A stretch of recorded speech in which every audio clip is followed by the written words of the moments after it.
Hello, this is Dr. Grande. Today's question is, can I analyze the case of Neal Zumberge?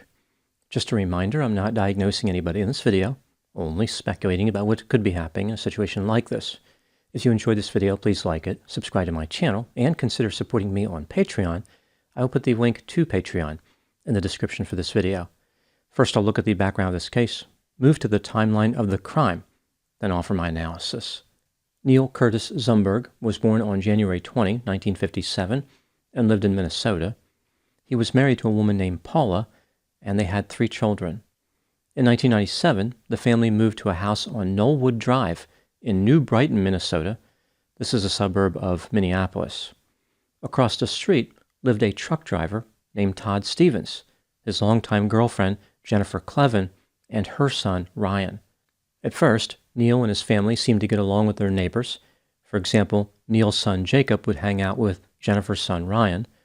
Over time, Todd's excessive alcohol consumption became problematic and damaged the relationship between the families. In 2002, Neal stopped letting his son Jacob spend time with Ryan. Not long after this, Ryan went to live with his father in Texas, so it was just Todd and Jennifer in the house. Unfortunately, alcohol was still a problem for Todd Stevens. Neighbors said that he frequently drank beer in his front yard and would often be seen passed out. There were many incidents that attracted the attention of law enforcement. In 2008, Jennifer called the police and claimed that Todd threatened her. When officers arrived, he threatened to shoot them. The police were eventually able to execute a taser-assisted arrest. In 2009, Jennifer reported that Todd struck her. Later, she withdrew her complaint because she did not want him to go to jail. In 2011, Todd and his father allegedly became involved in some type of altercation. Todd was arrested and threatened to kill a member of his family. Neal was under a lot of stress living across the street from Todd and Jennifer, and the situation only became worse over time. At some point, Jennifer started feeding deer in her front yard using a corn dispenser made of PVC pipe. Neal was not a fan of Jennifer's behavior because he didn't want deer in the neighborhood.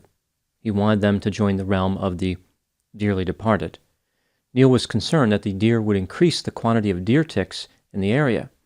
This in turn would increase the risk of getting Lyme disease.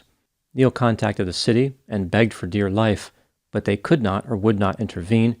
It wasn't a topic near and dear to them. Starting in March of 2012, Todd and Jennifer found mutilated animals in their front yard. This went on for 6 months. For example, they found a squirrel, a bird, and 2 deer. Nobody else in the neighborhood was having this type of problem, and naturally, the couple believed that Neal was responsible. Perhaps this was his way of retaliating or threatening them. According to Jennifer, she confronted Neal about the mutilated animals, and he threatened to kill her. After Todd and Jennifer mounted cameras to their house, the problem stopped. In October of 2012, Neal distributed a letter to neighbors expressing frustration with the deer. This was his version of a Dear John letter. In this letter, he referred to Todd Stevens as Mr. Corn. Neal expressed his concerns about Lyme disease, but also mentioned that the deer would bring wolves to the area, and the wolves would eat the neighbors' children. He also put a sign in Todd's yard inviting people to watch the deer eat and defecate. In April of 2013, Jennifer went to the authorities and secured a restraining order against Neal. In August, Neal was cited for violating this restraining order. In November, Jennifer complained that Neal was using an air horn to scare away the deer. No charges were filed against Neal for this behavior. Between the domestic violence issues involving Todd and Jennifer and the feud the couple had with Neal, the police became very familiar with the 2 families. From 2005 to 2014, the police visited one or both of the family houses on 44 occasions. Now moving to the timeline of the crime. On April 29, 2014, Jennifer called the police and told them that Neal's 23-year-old son Jacob had threatened to kill her.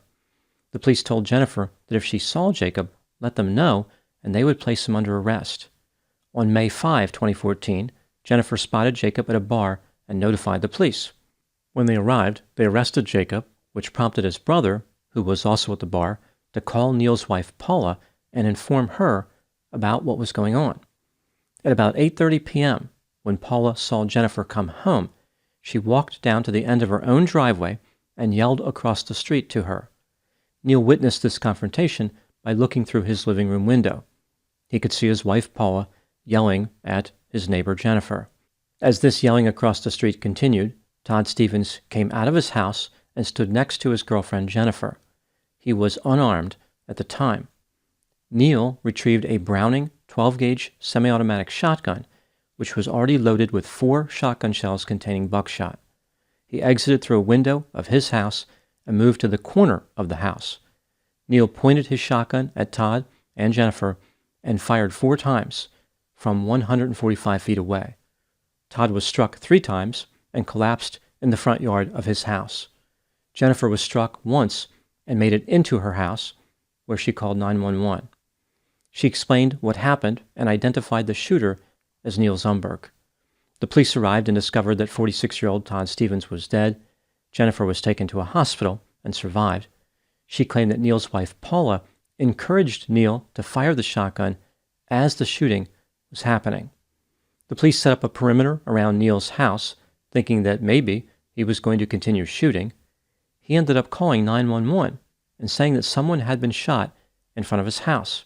The operator asked, "Do they need an ambulance?" Neal responded, "I'm sure they do." He then said, "I'm not going to shoot the police. They can go help the guy." The operator asked Neal if he was the shooter.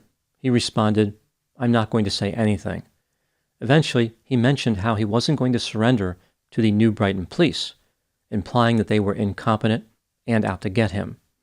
After about 30 minutes, he surrendered to an officer from a different police department. Neal agreed to be interviewed by the police. According to him, the shooting occurred because of deer and blank holes. Jennifer attracted deer to the neighborhood by feeding them. This caused Neal to get Lyme disease. He was forced to work fewer hours at his job and then eventually quit work altogether. Neal indicated that Todd Stevens would carry guns and implied that his behavior was threatening. On the day of the shooting, Neal retrieved his shotgun and looked around the corner of his house toward Todd and Jennifer as his wife Paula was arguing with them.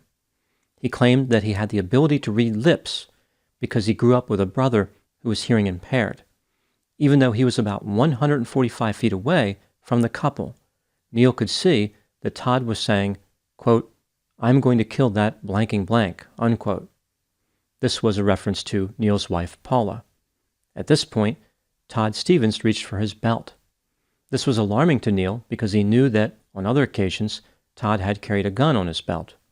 In response to what he believed was a lethal threat against Paula, Neal brought the shotgun up, at which time, quote, "it went off," unquote. He continued by saying, quote, "It was just a blur. The gun kept going off. It just kept going off," unquote. Neal falsely claimed that his firearm was fully automatic. In reality, it was semi-automatic. Neal did not appear to be particularly apologetic. He said, quote, "They should give me a medal here because the police are going over there all the time, right? Because of the domestic stuff," unquote. He acknowledged that he was in trouble because of the shooting and hoped that his wife and dog could move on without him. Neal was charged with second-degree intentional murder and attempted second-degree intentional murder. Later, he was indicted on those charges, as well as first-degree premeditated murder and attempted first-degree premeditated murder. His wife Paula was charged with aiding and abetting. In August of 2014, Paula went on trial. At her request, there was no jury. Rather, a judge decided her fate. She was found not guilty. In August of 2015, Neal had a 7-day trial in front of a jury. He was found guilty of first-degree premeditated murder and attempted first-degree premeditated murder. Later, at his sentencing, Neal admitted that he lied. He said that he did not know how to read lips, and he intentionally fired his shotgun 4 times. Neal said, quote, "I want Todd's family to know how deeply sorry I am for the pain I've caused them. If I could trade places with Todd, I would. I'm sorry. Todd didn't deserve to die. I wish one of us would have thrown up the white flag and talked. We were just 2 pig-headed guys who refused to give in. I hope people can learn from this. It's not any less of a man to give up. It's not a bad thing to admit you're wrong," unquote. Neal was sentenced to life in prison without the possibility of parole. Now moving to my analysis. Despite Neal admitting that he lied, he still maintained that he fired his weapon in defense of another, specifically his wife Paula. In the state of Minnesota, 4 elements are required to prove defense of self or defense of another: the absence of provocation, an honest belief of imminent danger, reasonable grounds for the belief, and the absence of a reasonable possibility of retreat to avoid danger. The state must disprove at least one element beyond a reasonable doubt, or else the defense is valid. This brings me to the question, was Neal guilty of first-degree premeditated murder? Let's take a look at the evidence both for and against the idea that he was guilty, starting with the inculpatory factors. Neal did not like his neighbors, Todd and Jennifer. The tension between them was well documented, and the feud had been going on for years. A few months before the shooting, Neal loaded his shotgun with buckshot. On one occasion, when Neal was talking to a neighbor about the deer situation, he said that it would all be over soon. On the day of the shooting, Neal's son Jacob was arrested. Neal retrieved a shotgun, killed Todd, and wounded Jennifer. He admitted that he intentionally shot Todd Stevens. He denied that he intentionally shot Jennifer. Moving to the exculpatory factors, several witnesses testified to seeing Todd carry a gun on his belt on prior occasions. Right before the shooting, Todd and Jennifer were arguing with Paula. Todd had a phone case on his belt. Perhaps Neal saw Todd reach for that and believed he was reaching for a gun. This would not be the first time that the phone case had caused this type of confusion. In a prior incident, which involved the police, they became nervous when Todd reached for the case on his belt. They told him not to do it because they thought it was a gun. Witnesses testified that Todd made several threats against Neal and his family on various occasions. Sometimes he would make gun gestures with his hand directed at Neal's property. He also made menacing remarks to Neal while holding a gun. Among several witnesses, there was general agreement that Todd Stevens was a threatening and dangerous individual, and that Neal had a reason to be afraid of him. In 2013, Todd made a direct threat to kill Neal and his family, which was witnessed by the police. In addition to all this bad behavior, Todd Stevens routinely urinated on Neal's front yard and would sometimes plow snow onto his property. When considering the evidence, do I think that Neal was guilty of first-degree premeditated murder? Yes, I believe he was guilty beyond a reasonable doubt. What do I think happened in this case? This is just a theory, my opinion. Neal was disgusted by the behavior of Todd and Jennifer. He did not like the fact that Todd was frequently intoxicated, urinated on his lawn, and engaged in other disruptive behavior. Despite this, there wasn't anything that Neal could do to get rid of his neighbors, and he did not want to move. When Jennifer started feeding the deer, Neal latched onto this as a horrible offense and decided to make it the cornerstone of his protest. He tried to convince his neighbors that deer-chasing wolves would eat their children, but the neighbors were unconcerned. Similarly, the police would not take Neal's side. Neal had seen the police go to his neighbor's house many times, but the bad behavior continued. At some point, Neal had enough. He decided that killing Todd Stevens was an option, but he was not fully committed to the idea of homicide. When his son Jacob was arrested for allegedly threatening Jennifer, Neal became fully committed. I don't think that Paula had anything to do with the murder. Rather, Neal used the argument between Paula and Jennifer as his opportunity to kill Todd Stevens. Now moving to my final thoughts. The case of Neal Zumberge can be summarized in this way. A drunken denizen disturbed other dwellers. The drama deepened when a deer feeder was deployed. The deer deposited droppings and distributed a dangerous disease. Distraught, a discontented neighbor delivered buckshot to his shotgun, but he was devoid of deer demise designs. Rather, his desire was to direct the discharge at the disruptive dude. Those are my thoughts in the case of Neal Zumberge. Please put any opinions and thoughts in the comment section. They always generate an interesting dialogue. As always, I hope you found my analysis of this topic to be informative. Thanks for watching.